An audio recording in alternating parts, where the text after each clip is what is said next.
கர்த்தர் தம்முடைய வசனத்தை கொண்டு நம்மோடு பேசுவாராக. இன்றைக்கு உங்களுக்கு ஆண்டவர் கொடுக்கிற அந்த முதல் வாரத்தினுடைய இந்த வருஷத்தினுடைய முதல் ஞாயிற்றுக்கிழமை செய்தி யோவான் சுவிசேஷம் 16ஆம் அதிகாரம் அதனுடைய 20ஆம் வசனத்துல ஒரு பிற்பகுதி ஒன்றை நான் வாசிக்கிறேன். ஆனாலும் உங்கள் துக்கம் சந்தோஷமாக மாறும். ஆனாலும் உங்கள் துக்கம் சந்தோஷமாக மாறும் என்று ஒரு வசனத்தை நமக்காக தேவன் எழுதியிருக்கிறார். இயேசு சொன்ன வார்த்தை இது. அப்ப நம்முடைய துக்கம் சந்தோஷமாக மாற வேண்டும். துக்கம் என்பது பொதுவாக பிசாசு நம்மை சந்தோஷமாய் இருக்க விடாதபடிக்கு பலவிதமான போராட்டங்களை உண்டு பண்ணி நம்முடைய வாழ்வில் பல தீங்குகளை உண்டாக்கி அந்த தீங்கு நிமித்தம் நாம துக்கப்பட்டு அழும்படி வச்சுட்டு சந்தோஷப்படுற ஒரே ஒரு ஆள் யாருன்னா இயேசு இல்லை, பிசாசு. ஆனால் துக்கத்தை நீக்கி சந்தோஷமாய் மாற்றி மனுஷனை எப்போதுமே சமாதானமாய் வைத்திருப்பது யாரோட வேலை? இயேசு கிறிஸ்துவோட வேலை. இயேசு என்னைக்கு ஒருவனுடைய வாழ்க்கையில வருகிறாரோ, இயேசு என்றைக்கு ஒருவருடைய வாழ்க்கையில வருகிறாரோ அவர்களுடைய வாழ்க்கையில தான் சமாதானம் இருக்கும், சந்தோஷம் இருக்கும். மீதி எல்லா ஜனங்களுடைய வாழ்விலும் துக்கம்தான் இருக்கும். பேச்ச கேட்டாக்கா எங்கங்க ஒன்றும் முடியல, ஒன்றும் நடக்கல, இந்த மாதிரி நடந்து போச்சு, இந்த மாதிரி இழப்பு வந்துருச்சு, இந்த மாதிரி ஒரு இழப்பு எனக்கு வரும்னு எதிர்பார்க்கல, இப்படி ஒரு பரிதாப நிலையில மாட்டிக்கிட்டேன், என்னால் மீண்டு வர முடியல, நான் இவ்வளோ துக்கமா இருக்கிறேன்னு சொல்லி தன்னுடைய துக்கத்தை வெளிப்படுத்துகிறவர்களைத்தான் இந்த உலகத்துல நிறைய பார்க்க முடியும். அல்லேலூயா. ஆனால் இயேசுவானவர் சொல்லுகிறார், உங்கள் துக்கம் சந்தோஷமாக மாறும். வசனத்தை படி. மெய்யாகவே மெய்யாகவே நான் உங்களுக்கு சொல்லுகிறேன், நீங்கள் அழுது புலம்புவீர்கள், உலகமோ சந்தோஷப்படும், நீங்கள் துக்கப்படுவீர்கள், ஆனாலும் உங்கள் துக்கம் சந்தோஷமாக மாறும். அப்படியே அந்த பக்கம் திருப்புங்க, அவர்கள் சந்தோஷம் துக்கமாக மாறும். அப்போ உலகத்தில் இருக்கிற துக்கம் இல்லை, தேவ பிள்ளைகளுக்கு இருக்கிற துக்கத்தை கர்த்தர் சந்தோஷமா மாற்றுவேன்னு சொல்றார்.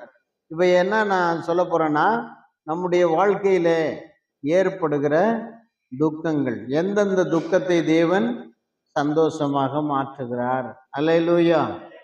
முதலாவது பிலிப்பியரின் புத்தகம், பிலிப்பியருக்கு எழுதின நிருபம் 2ஆம் அதிகாரம் 27ஆம் வசனத்துல படிங்க. பிலிப்பியர் 2ஆம் அதிகாரம் 20. அவர் வியாதிப்பட்டு மரணத்துக்கு சமீபமாயிருந்தது மெய்தான், ஆயினும் தேவன் அவனுக்கு இறங்கினார். அவனுக்கு இறங்கினதுமல்லாமல் துக்கத்தின் மேல் துக்கம் எனக்கு உண்டாகாதபடிக்கு எனக்கும் இறங்கினார். அல்லேலூயா. வியாதியின் நிமித்தம் உண்டாகிற துக்கம். ஒருத்தர் வியாதிப்பட்டுட்டாரு, அந்த வியாதியில அவர் பிழைப்பாரா இல்லையா, இந்த வியாதி என்ன வியாதி, இந்த வியாதி பரவுற வியாதியா அல்லது அந்த வியாதி அவரையே கொல்லுமா என்று மருத்துவர்கள்லாம் ஆராய்ச்சி பண்ணும்போது இவனுக்கு பக்கு பக்கு பக்கு பக்குன்னு அடிக்கும். ஐயோ இப்படி வியாதிப்பட்டு எங்க வந்துட்டேன், ஹாஸ்பிட்டல்ல வந்துட்டேன், ஆஸ்பத்திரியில் இருக்கிற டாக்டர்லாம் என்னமோ தனித்தனியா பேசிக்கிறாங்க, இருக்கிற பலனும் கொஞ்சம் கீழே இறங்கும். டாக்டர் தனியா பேசுறாங்க, அப்புறம் பார்த்தீங்கன்னாக்கா அந்த வியாதியஸ்தர் இருக்காங்கல்ல, அவங்களுடைய சொந்தக்காரங்களை மெதுவை கூட்டு போய், இப்ப மகனுக்கு வியாதின்னா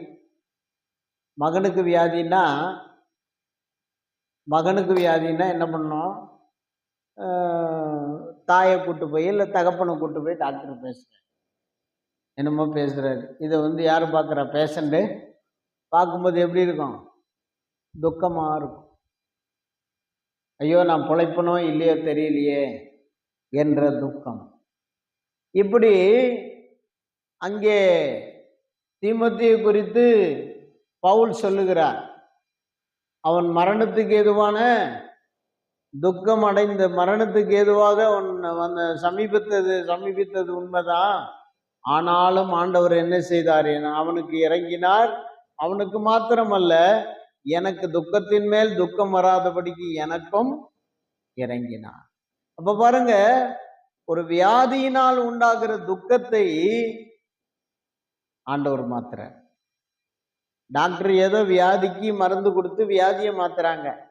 ஆனா அந்த வியாதியினுடைய சைடு எஃபெக்ட் அல்ல பக்க விளைவு எப்படி இருக்குங்கிறத நினைச்சு ரொம்ப வேதனைப்படுகிற ஒரு நபருடைய துக்கத்தை கர்த்தர் என்ன செய்கிறார்? மாற்றுவது மாத்திரமல்ல, வியாதியை குணமாக்க. வியாதியை குணமாக்குறது மாத்திரமல்ல, துக்கத்தையும் மாத்துற. அல்லேலூயா. வியாதி மாறினா பத்தாது, வியாதியை கண்ட துக்கமும் மாற வேண்டும். இத கர்த்தர் தான் செய்றார். எத்தனை பேருக்கு புரிஞ்சுது? அல்லேலூயா. இரண்டாவது ஒரு துக்கத்தை நான் சொல்லுகிறேன். புலம்பலின் புத்தகம் 1ஆம் அதிகாரம் 12ஆம் வசனத்தை ஒருவர் படிங்க. புலம்பல் 1:12. புலம்பல் 1:12.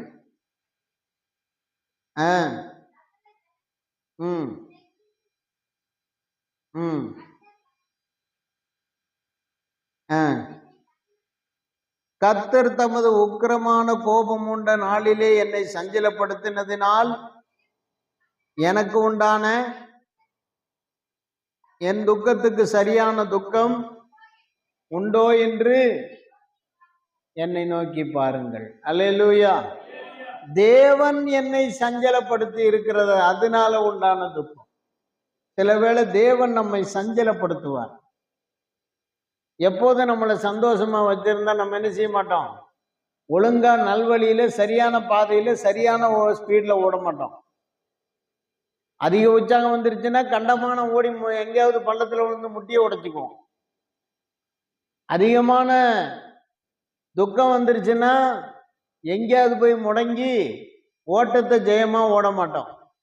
ஆண்டவர் சில வேளை சஞ்சலப்படுத்துகிறார். யோபுவை சஞ்சலப்படுத்தினார், எரேமியாவை சஞ்சலப்படுத்தினார். அல்லேலூயா. அவர் சொல்றாரு, என் துக்கம் என்னுடைய தேவன் என்னை சஞ்சலப்படுத்தினதுனால உண்டான துக்கம். நான் அதனால துக்கம் அடைஞ்சிருக்கேன். ஒரு நாள் கர்த்தர் என்னை சஞ்சலப்படுத்தினது போல சந்தோஷப்படுத்தவும் செய்வார். அப்ப அந்த துக்கம் கர்த்தரால் மாற்றப்படும். கர்த்தர் ஸ்தோத்திரம். தேவன் சஞ்சலப்படுத்துகிறதுனால உண்டாகிறது. முதலாவது என்ன துக்கம்? வியாதியினால் உண்டான துக்கம். இரண்டாவது என்ன துக்கம்? தேவன் சஞ்சலப்படுத்துகிறதுனால் உண்டான துக்கம். அல்லேலூயா. இன்னைக்கு சில வேளையில எத்தனை பேரை தேவன் சஞ்சலப்படுத்துகிறார்? ஏன் சஞ்சலப்படுத்துறாருன்னா, உங்களை சஞ்சலப்படுத்தி அழிக்கணுங்கிறதுக்கு இல்ல. சஞ்சலப்படுத்தும் போது நீ அடைகிற துக்கத்தினாலே நீ உன்னை சீர்தூக்கி பார்த்து உன்னை சரி செய்து கொள்ள வேண்டும் என்பதற்காக துக்கப்படுத்துகிறார். அதற்கு ஒரே ஒரு காரணம், ஒரே ஒரு வழி. நேர போய் ஆண்டவருடைய பாதத்துல விழுந்துட்டா போதும், அந்த சஞ்சலத்தை கர்த்தர் சந்தோஷமா மாற்றும். ஆமென். அப்ப துக்கமெல்லாம் பறந்து போயிடும். மூன்றாவது ஒரு துக்கத்தை நான் சொல்லுகிறேன். எஸ்தரின் புத்தகம் 9ஆம் அதிகாரம் 21ஆம் வசனம். எஸ்தர் 9:21. சீக்கிரம். எஸ்தரின் புத்தகம் 9ஆம் அதிகாரம் 21ஆம் வசனம். ஒருத்தர் படிங்க.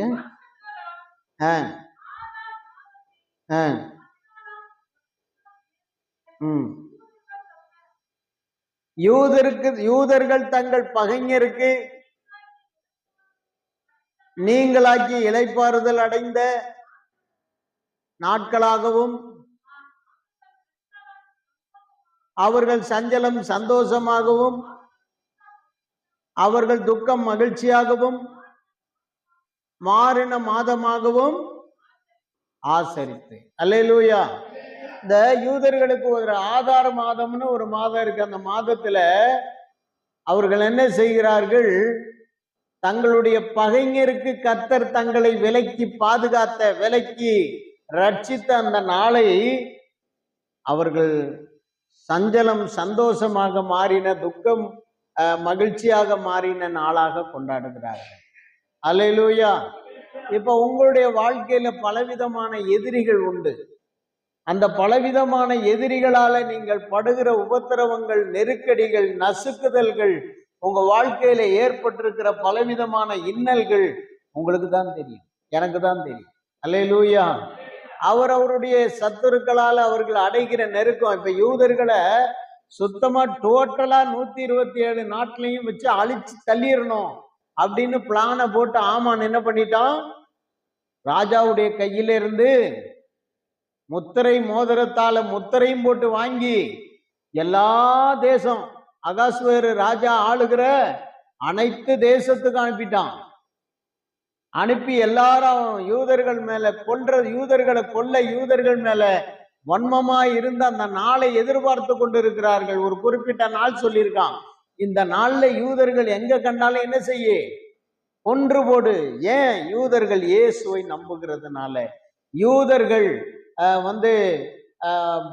மனிதனை வணங்காததுனால, யூதர்கள் மனிதர்களுக்கு பயப்படாததுனால, தங்களை படைத்த யெகோவாவுக்கு மட்டும் பயப்படுகிறதுனால என்ன செய்தார்கள்?